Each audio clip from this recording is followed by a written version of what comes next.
The ASUS RT66U router, one of the devices known to be vulnerable to VPNFilter. A recent discovery that new router-based malware, known as VPNFilter, had infected well over 500,000 routers just became even worse news. In a report expected to be released June 13, Cisco states that over 200,000 additional routers have been infected and that the capabilities of VPNFilter are far worse than initially thought. Ars Technica has reported on what to expect from Cisco Wednesday. VPNFilter is malware that is installed on a Wi-Fi router. It has already infected almost 1 million routers across 54 countries, and the list of devices known to be affected by VPNFilter contains many popular consumer models. It's important to note that VPNFilter is not a router exploit that an attacker can find and use to gain access. It is software that is installed on a router unintentionally that is able to do some potentially terrible things. VPNFilter's first attack consists using a man-in-the-middle attack on incoming traffic. It then tries redirecting secure HTTPS encrypted traffic to a source that is unable to accept it, which causes that traffic to fall back to normal, unencrypted HTTP traffic. The software that does this, named SSLER by researchers, makes special provisions for sites that have extra measures to prevent this from happening, such as Twitter.com or any Google service.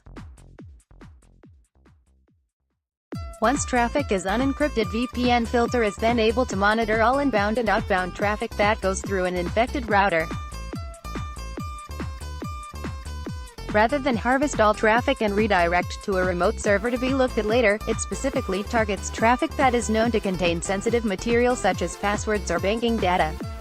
Intercepted data can then be sent back to a server controlled by hackers with known ties to the Russian government. VPNFilter is also able to change incoming traffic to falsify responses from a server. This helps cover the tracks of the malware and allows it to operate longer before you can tell something is going wrong. An example of what VPNFilter is able to do to incoming traffic given to Ars Technica by Craig Williams, a senior technology leader and global outreach manager at Talos, says, "It's difficult or impossible, depending on your skill set and router model, to tell if you are infected." Researchers suggest anyone who uses a router known to be susceptible to VPNFilter assume they are infected and take the necessary steps to regain control of their network traffic. Routers known to be vulnerable. This long list contains the consumer routers known to be susceptible to VPNFilter. If your model appears on this list, it is suggested you follow the procedures in the next section of this article. Devices in the list marked as new are routers that were only recently found to be vulnerable.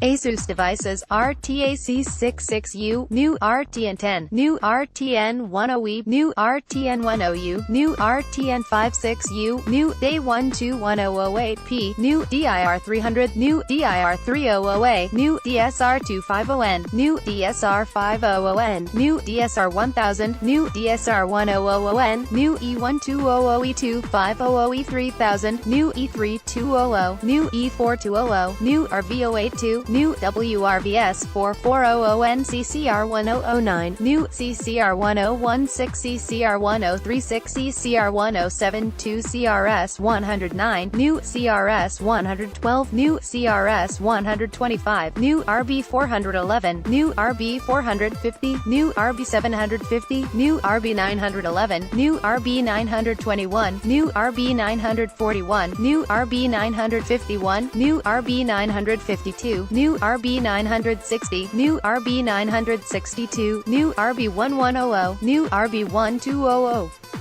new RB2011, new RB3011, new RB Groove, new RB Omnitic, new STX5, new DG834, new DGN1000, new DGN2200, DGN3500, new FVS318N, new MBRN3000, new R6400, R7000, R8000, WNR1000, WNR2000, WNR2200, new WNR4000, new WNDR3700, new WNDR 4000, new WNDR 4300, new WNDR 4300TN, new UTM-50, new TS251, TS439 Pro. Other QNAP NAS devices running QTS software are 600 VPN TLWR741ND, new TLWR841N, new. Right now, as soon as you're able, you should reboot your router.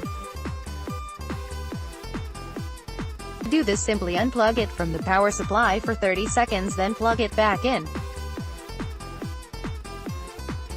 Many models of router flush installed apps when they are power cycled.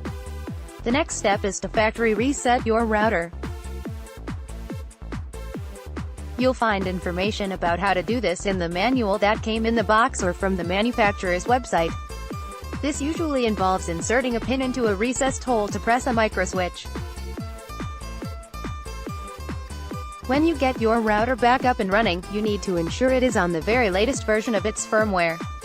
Again, consult the documentation that came with your router for details on how to update. Next, perform a quick security audit of how you're using your router. Now use the default username and password to administer it.